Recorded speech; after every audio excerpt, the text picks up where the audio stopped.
فارسی گفتم مویم عربی گفتم گیسو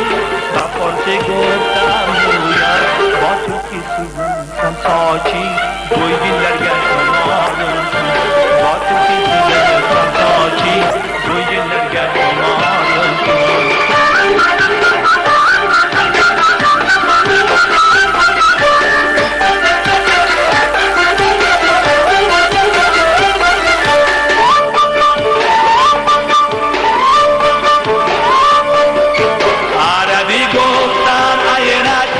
فارسی گفتم چشمت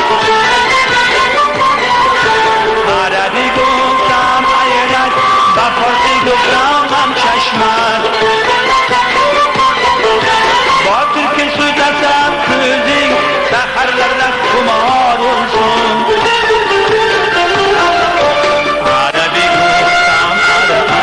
و فارسی گفتم عرب عربی گفتم عرب و فارسی گفتم عرب با ترکی سوزسم